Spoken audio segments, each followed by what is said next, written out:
producer. Yes. Well, I'm always involved with both my own music and producing other people's music. Last year, or about 2 years ago, I did Cantor Chaim Frankel's album, and we had a wonderful collaboration. That's called May You Be Blessed. The arranging I did and producing I did.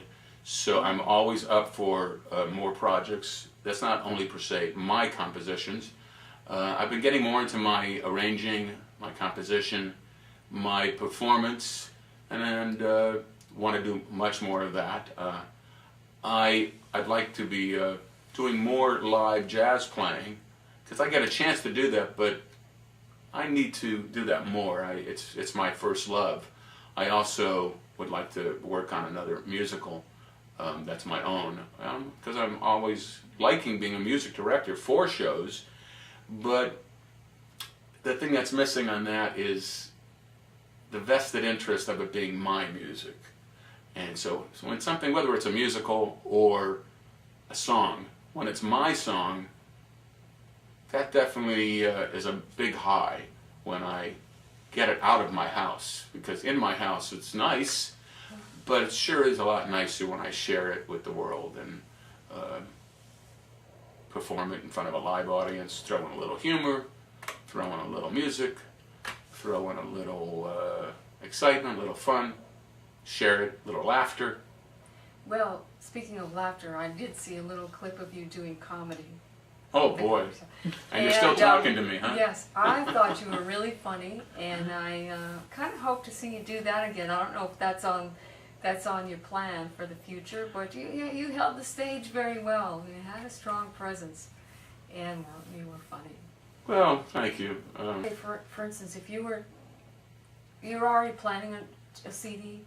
Well, there is another kind of idea brewing that is kind of close to my Searching album, because I took a couple of trips on my own to Yosemite and other natural wonder places like that, where I had an idea that since I like being out in nature so much and it's so beautiful, that I came home on one of my trips and started writing some instrumental pieces, and I need to write a little bit more, and then I'll have enough to record. Solo piano, probably solo piano. Maybe I'll have a couple other instruments with it too, and it's going to be an instrumental kind of nature piece. Actually, the tentative title for now is One with Nature, and kind of a soulful, pleasant, not too obtrusive, kind of like a new agey kind of thing, and probably just like a simple thing of just solo piano. So you were mentioning that you went off by yourself, and is that something that you normally do before you compose something?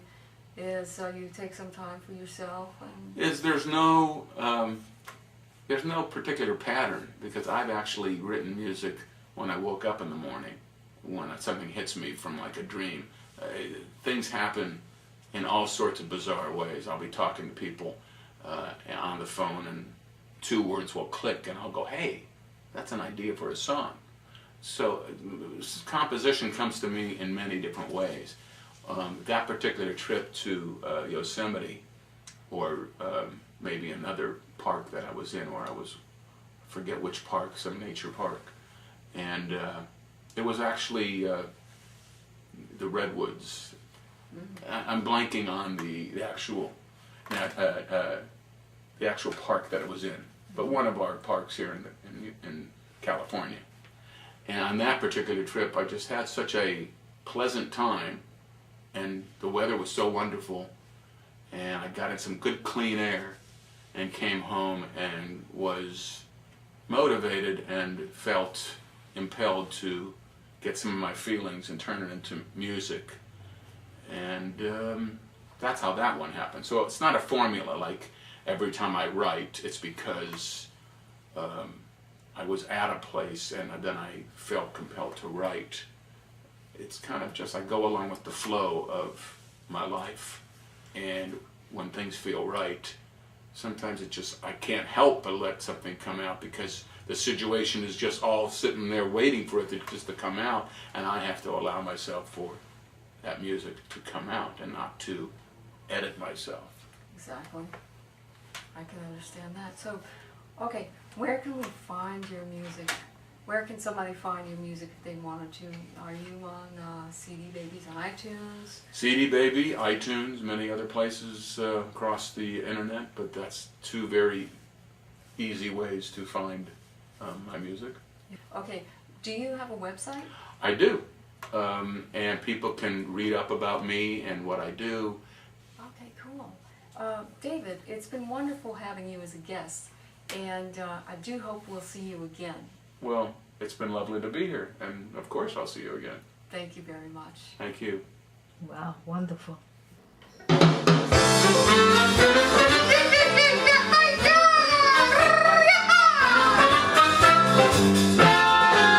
There are no delis in Ensenada.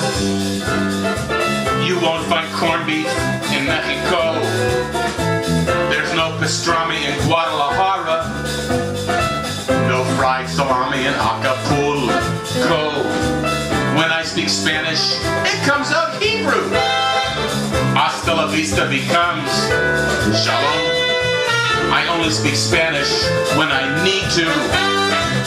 In other words, when I am home.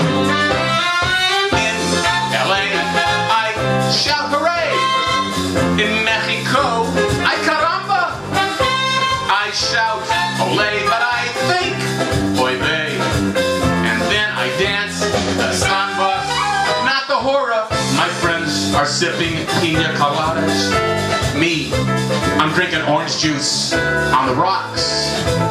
There are no delis in Ensenada. No bagels, cream cheese, or lox.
Knishes in Ensenada. No gefilte fish in Mexico. No one makes grain there like my father. He learned to make it in Chicago. When I speak Spanish, it comes out Yiddish. Ay caramba becomes oy gewalt. When I speak Spanish, I get quite meshugish. In other words, it's not my fault. In LA, I shout hooray! In Mexico, ay caramba! I shout olé, but I think oy vey. And then I dance the samba. My friends, they're sipping pina coladas. That's pina, And me, I'm drinking orange juice on the rocks. There are no delis in Ensenada. You won't find turkey. There's only tacos. No